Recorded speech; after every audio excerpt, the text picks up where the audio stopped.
Start right away. I don't know how many people are on here. My name is Todd McCarty. I'm the publisher and editor-in-chief of Elemento, as well as Rome Magazine. This is Writing the Bones, structuring compelling creative nonfiction. If that is not your destination of choice, you're on the wrong flight. I'd like to start by giving a big shout out to Natasha, our esteemed editor, gifted writer, and prized confidant. It's 3 a.m. over there in Kuala Lumpur where she lives, but she claims she's staying up. So if you're here, cheers, Natasha. There might be a little vodka in there. I feel like all I do is write about myself as it is, so I never assume anybody needs to hear any more about me, but Natasha has insisted I tell a little bit more about myself. My background is in journalism and marketing, but I've spent the majority of my career in branding companies around the world. I've been a creative director for over 3 decades, and I'm a partner in an international consultancy. In short, I tell stories about brands. But another way, I'm paid to make people give a shit. The thing I like about marketing and commercial creative work is that it forces you to be efficient and effective. You can't afford to dilly-dally. Can't afford to lose people's attention. You've got to cut to the chase and make your point. You have to do it as quickly as possible, and you have to leave an impression. Frankly, I don't see a personal essay, memoir, or travel journal as being really that much different. People have so many demands on their time, even if they're reading for pleasure. They have 1,000 other things they could be doing, many of them right there at their fingertips. We have to capture their imaginations. I've always thought of myself as a storyteller. It didn't matter what I was doing, writing, photography, filmmaking, advertising. I told stories. But a few years ago, I had a profound realization that in person, I was actually an awful storyteller, simply horrendous, incomprehensible. In conversations, I would wander aimlessly, trying to weave a half-dozen disparate concepts into some sort of cohesive narrative, only to realize on the drive home that I hadn't finished a single thought, let alone story, and that the listener would have no other choice but to assume that I was stark raving mad. Without the ability to edit, trim, and rewrite, I'm a disaster, which is why I'm a writer. Even my wife's eyes glaze over. There are times when I'm sure she believes I might not be very bright after all. I try my best not to reinforce this conclusion. So for today, I have notes, as you can see, which I will be using. In person, I'm socially awkward, and the things that come out of my mouth in the moment have little to do with what is going on inside my head. Even now, I'm sure I'm fucking this up. If you really want to know what I think, if you desire clarity of thought, I suggest you wait for the written version. But for today, the powers that be have requested video for some ungodly reason, so I'll do my best. A quick aside, I did tune into Tony's talk for a little bit, and after being told we shouldn't use slides, the first thing I saw, slides. So good on you, Tony. The takeaway for me, though, is this. Well, let's get into it. The basics of nonfiction story structure. Oh, okay, we're doing fine. Okay, let me say at the outset that personally, I hate rules. At least I hate other people's rules. And I hate that, and really what I hate are rules that I view as capricious or personal. On the other hand, I have a lot of respect for structure. As a publisher, I read a lot of stories, some good, some bad, some that just need a little help. But even with the good stories, ones with a strong premise, solid writing, and a wealth of experiences to draw from, far too many of them lack a cohesive structure, and this causes them to be weaker than they should be. I'm a big believer in maintaining basic rules of structure. As I always like to say, there's never one right way to do things, but there are seemingly endless ways of doing it wrong. For the purposes of this talk, I'm keeping it super simple. This isn't the only way to think about structure, but it's the simplest. If you can do this and write a well-crafted piece, I guarantee it will be more successful than a piece that's all over the place. In our simple scenario, there are 4 parts to a compelling piece of creative nonfiction. This is where I would have slides. They are a commanding headline, an enticing opening, a logical middle, and a strong close. So let's start with a commanding headline. Unless you're a famous writer with a large following or being published in a legacy publication with a large following, your title can't be too cute or clever. Let me be clear. I hate this. It drives me bonkers. It takes a lot of the fun out of writing headlines. But it is what it is. If you're relying on someone to read your article based on the headline and not your reputation as a writer, it had better be really good. One of my favorite opening lines of all times comes from David Sedaris in a piece titled "Nuit of the Living Dead." I'm going to tell you the opening in a little bit when we get to it, but the fact remains that if you didn't know the author or were a subscriber to the New Yorker where it was first published, you probably wouldn't stop and read it because it wouldn't mean anything to you. It only makes sense after you read the story. That doesn't work for us on this platform. For the purposes of this platform, we have to assume that the reader knows nothing. In fact, if you really look at these, we don't, in most people's feed, maybe you see the picture, but it's this big. You maybe see part of the sub, but not all of it. Really, it's the headlines driving everything. So it has to grab the reader by the balls, figuratively or otherwise, and make them stop and think. It actually has to say what the article is about, or at least offer some semblance of reasoning for why someone should stop scrolling and read the drivel that pours from our heads. Truth is, you can learn a lot from clickbait without resorting to that level of manipulation. Give the reader a reason to give a shit. Next, an enticing opening. I think a lot about the opening. Not just the opening line, but also the entire opening paragraph. If I can't grab your attention in the first paragraph, I really have no hope. When I start writing an article, I begin by jumping into the meat of the story, probably like most people. But that's rarely the opener. It usually becomes the second or third paragraph, pushed down because I have to go back and write a proper opening. When it comes to seducing the reader, I believe you have to have a little foreplay before you really jump into the truly sweaty work.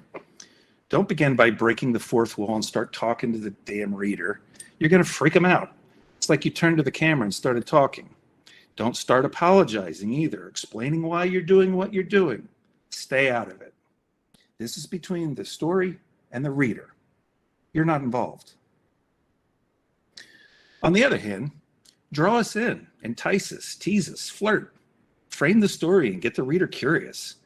You have to lure them in with your charm, be it brassy honesty or animal magnetism, whatever you got. If you can't do that, you're not a writer, you're a stenographer. Here's some examples of openings that I think are strong. This first one is from David Sedaris from that story I was talking about. It goes, "I was on the front porch drowning a mouse in a bucket when this van pulled up, which was strange." I'm going to go into a little deeper into this one, but not the others. But what's interesting about that is the part that was strange was not that he was drowning a mouse in a bucket, but that this van pulled up in this quiet town in Normandy that he lived, which was unusual. And that's what made the whole thing fun. But here's another one from Irma Bombeck. "The other night, a tree I had never seen before swerved in front of me at the end of our driveway and clipped my right fender." Or this one from Glenn Stout.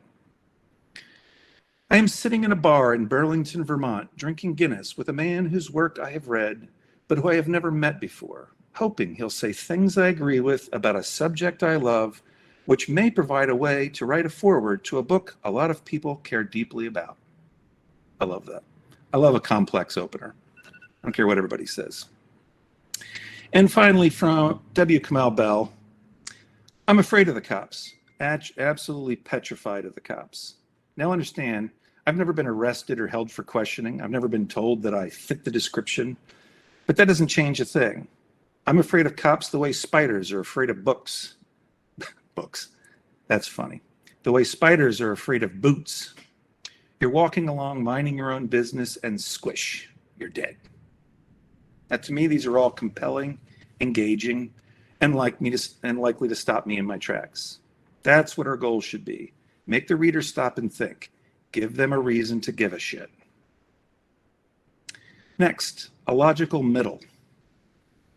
This is the loosest of the sections as far as I'm concerned, but as a writer, you need to keep your promises. You've caught the attention of the reader with your title. You've lured them in with a strong opening.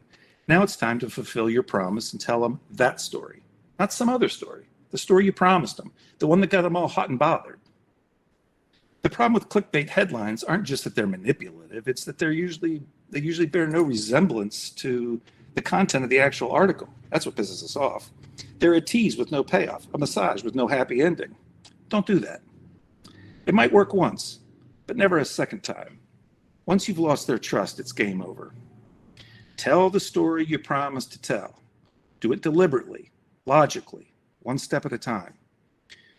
You can wander off the path if you like, as long as you bring the reader along and make it back. Logic is your friend, not a hindrance. No matter how illogical your premise, your story must have a logic to it that makes sense, at least to the reader. Finally, a strong close. If the title is what catches the reader's attention and the opening is what lures them in, the logical middle sets the hook. But it's the strong close that will determine whether or not they remember anything you had to say. It's the last look. If you don't book in your piece, it's all going to go sliding off the shelf into the abyss. So lock it up. One way to ensure that you've encapsulated an idea well is to go back to the beginning and remind yourself what story you claimed you were telling and why. Did you do it? If so, then this is your chance to put an exclamation point on your premise. Hammer the point home. And for Pete's sake, do it with a little style. You're a writer, after all, not a court reporter. I'm not sure why I'm throwing so much shade at court reporters, but they don't usually do a lot of creative writing. So that's my case for a basic structure that won't confuse the reader. What you do within that structure can vary drastically and significantly, but if you follow this simple structure, you're more likely to have the reader trust you, and if they trust you, they'll follow you to the ends of the earth, which is nice. Now I want to give you a few tips and techniques for achieving a few of these things. Let's start with the openings. In medias res. In medias res is Latin, although I don't even know if I'm saying it right because I don't speak Latin. But in medias res is Latin for in the midst of things. As illogical as this is the best place to start, in my opinion. But it's nearly impossible to do so until you're well on your way. In my experience, I tend to start writing about the subject in the way I write a critical paper. I begin with the premise, start laying out my case, but that's frankly way too forward when it comes to beginning an article. It's all heavy breathing and we've only just met.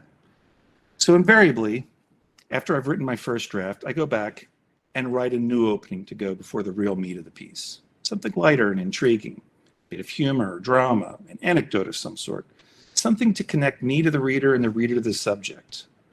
I think it helps to know where the heart of your article is, and then to go back and begin with an illustration that explains what you think that is. My advice, write your opening last, maybe even your headline. I almost always start with a headline, what I think is a strong opener, but it often gets replaced. Don't be afraid to kill a title. Don't get emotionally attached to your own witty repartee.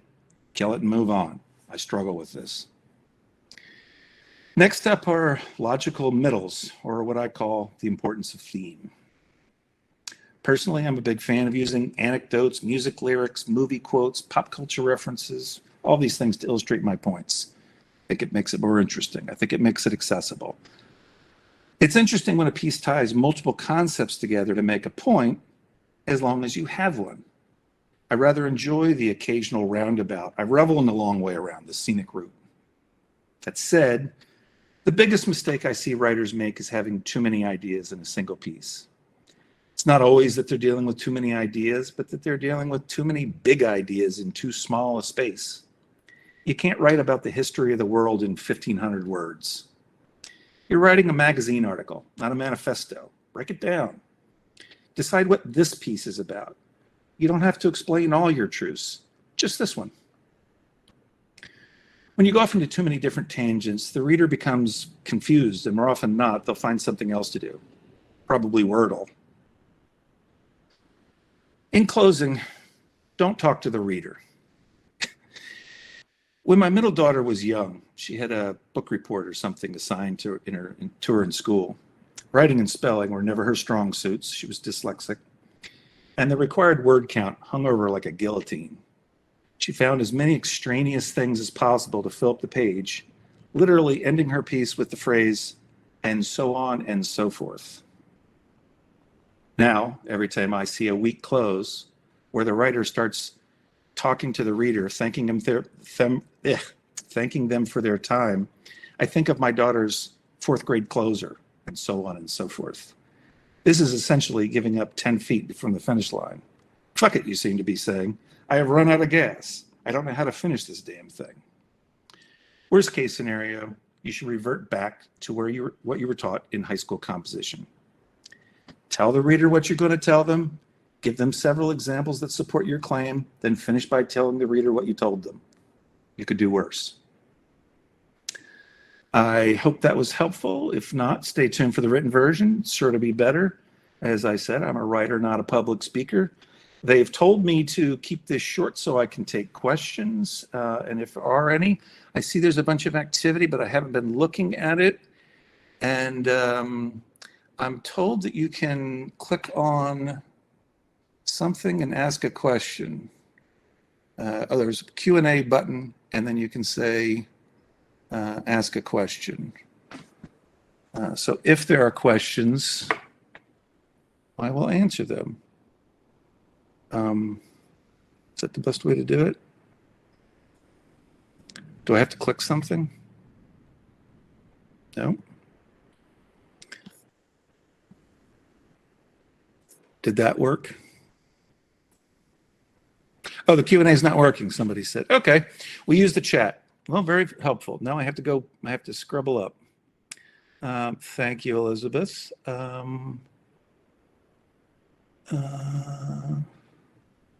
Nuit of the Living Dead, which is Night in French, is the name of the David Sedaris piece. And it was part of, I think, Dress Your Family in Corduroy, but I could be wrong. I forget. I have to look it up. I could probably put it in some kind of notes if there's something like that. Is there anything else? Can you talk about how you revise pieces? That's a good question. I'm the worst person to ask about revising pieces. With some exceptions, like I was talking about the lead. The lead and the ending almost always get rewritten a couple of times, but I kind of edit in my head as I go along. I've never been, like David Sedaris astounds me. He writes, and that's why he writes for the New Yorker and Atlantic, shit like that. But he does like 15, 20 drafts before he even sends it to like the publisher. And then they go through whatever they go through, fact checking and whatnot. So I don't do a whole lot of that. But what I do find is that, like after you've kind of done a first pass, I look at it and go, oh, this section really needs to be over here. And this section needs to be down here. And as much as I love this whole page, it really has nothing to do with the story. And I'll cut it and stick it in another document, and it'll become another article, which happens all the time. So I never really delete anything. I just go, oh, this doesn't fit here. But the headlines, I struggle with keeping headlines that, like, I am tied to this. I'm going to write an article based on this headline. Sometimes I have to give up and just kill it and be like, okay, that's going to have to be a different article. The article I wrote didn't follow that headline at all. What else do I have?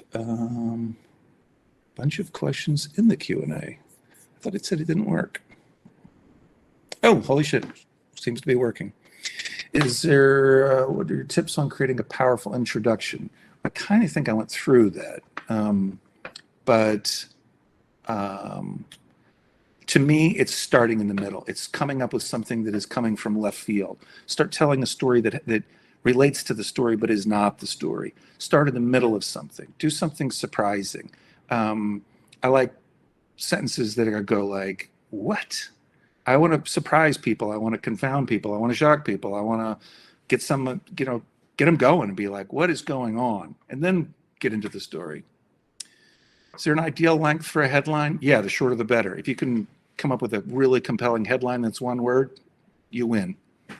Have you ever written the ending first? Never. In fact, I never even know what the ending is. I don't even know what the piece is about until I start writing it. So that's a whole nother thing. Oftentimes I start with a premise and it goes off the rails and it becomes something else. Sometimes I write the piece that I tried. Pitfalls to avoid when working through an outline you've presented. Oh, like you've already given them the outline and now you got to write the article? Well, if you have to and you're unsure about it, write a good bit of the article before you present the outline to them. Like if you're doing a query or something like that, they might not want to see the whole piece, but you better know where it's going. Setting and physical descriptions. I'm not a huge, it's not something I do a lot, but I mean, it depends on what you're doing. If you're writing about, I like to paint a picture. I want you to have an idea in your head. I don't think it's important that you see what I see. I think it's important that you see something. So they can be shorthand, they can be little things. I think they can be small details, but the little details I think help create an authenticity, and especially if you're writing nonfiction and you want somebody to think you really were at this location or that this really did happen to you, then real details go a long way to making that come true. Title subheads. I don't know if you mean a subtitle or a subhead. A sub, the way that we do it in Rome and Elemento is we use the full header. So we use a kicker, we use a title, and we use a subtitle. In advertising and in marketing, there's a real hierarchy to design in terms of how people read things. There's all kinds of studies you can read up on this. And so I have kind of a good sense of that. But people are going to read the headline first, they're going to read the title first, the subtitle second, and they'll read the kicker third. The kicker can't be like, oftentimes clients want to do things like they have a headline and they have a subhead and they have body copy and they have a tagline and they have another tagline and maybe somewhere else on the page they have another tagline. To me, the kicker should be categorical. This is fiction, this is nonfiction, this is whatever. It shouldn't be editorialized. The subhead, the subtitle can help you if you come up with a title you really like and you don't think it explains the story, but it's nice and creative, go for it, but you better explain it in the subtitle. You can't be vague in both. Pick one. Legal articles less dry. Oh, to me, that's fun. I love making boring shit interesting. Examples, anecdotes, tell people what, like feed them back into something that they can relate to. If we don't understand, this is what you have to do with politics. This is what I do all the time. I write about a lot of politics, and people don't necessarily understand the nuances of things going on. Metaphors, similes, anecdotes, all those things help me explain a story. Give me an example that I get so that I can go, oh, I see, and I relate it back to whatever you're saying.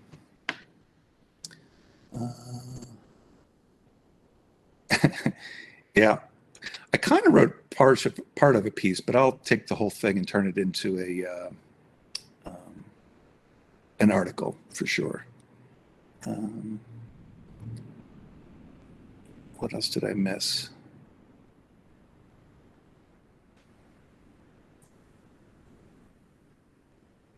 I guess I think I have, what do I have? 7 minutes left. I'll keep waiting for questions if there's more, but I'll say something about,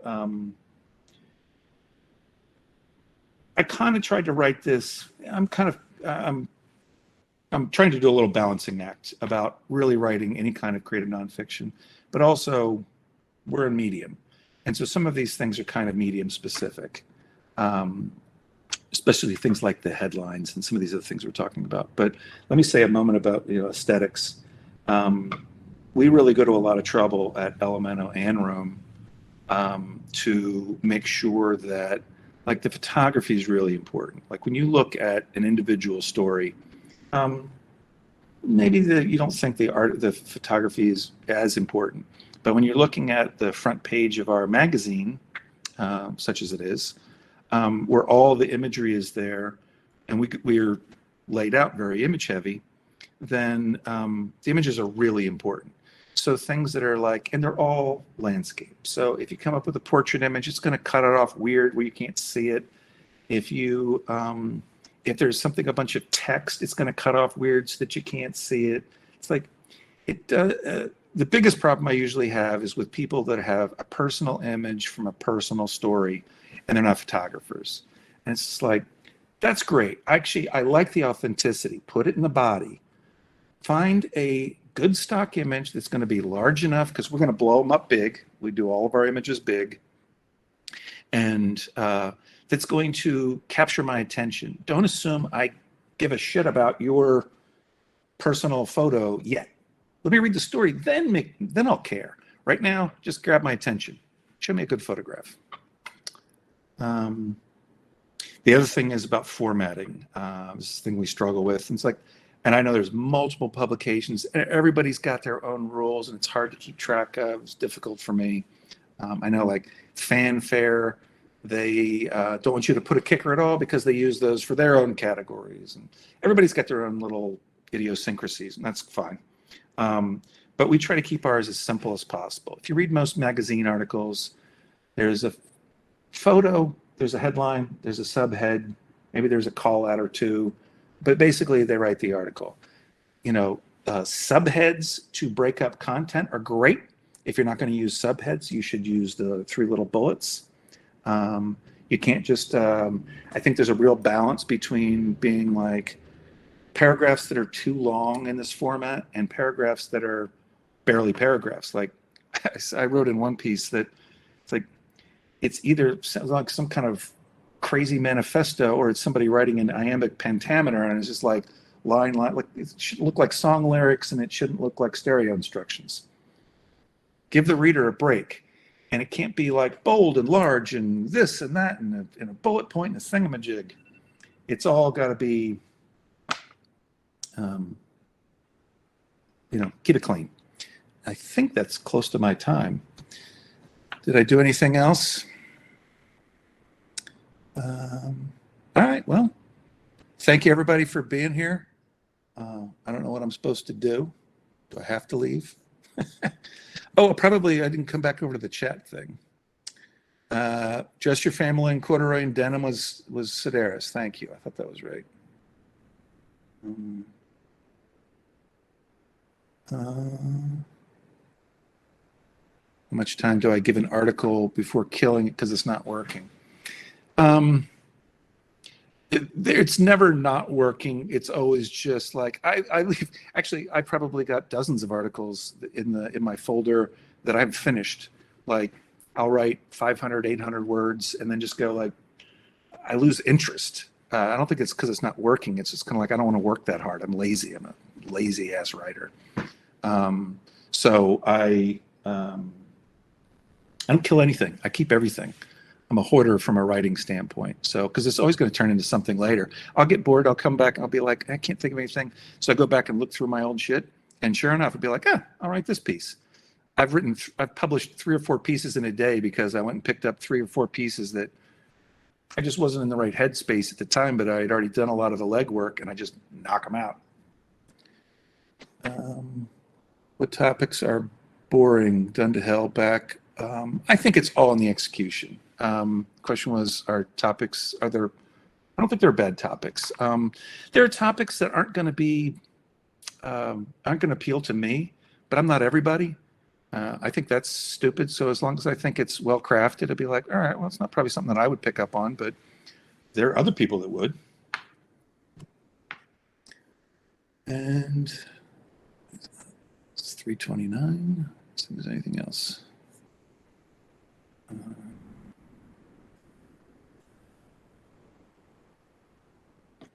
Gives a powerful way to end an article. How do you store when I forwarded all my stuff's on the cloud? A powerful way to end an article. I don't think there's an end all be all, and I don't think there's one way to do it. I think it depends on the thing, and depends on the piece. I think it should relate to, it should drive the point home. It should relate to, and it should make you think. Should leave you with something. So All right. Well, thank you very much. I hope that wasn't too painful. Good luck with the rest of the day, and good luck, everybody. And hope you submit stuff to both Elemento and Rome. Rome is our political magazine. Elemento is all stuff. It's basically, if you're a writer, it's anything that you would write about. It's your life. So memoir, travel, food, life story, all that stuff. All good. So take care. Thank you very much. Good luck, everybody. I guess I'm supposed to say leave. Is that what I do?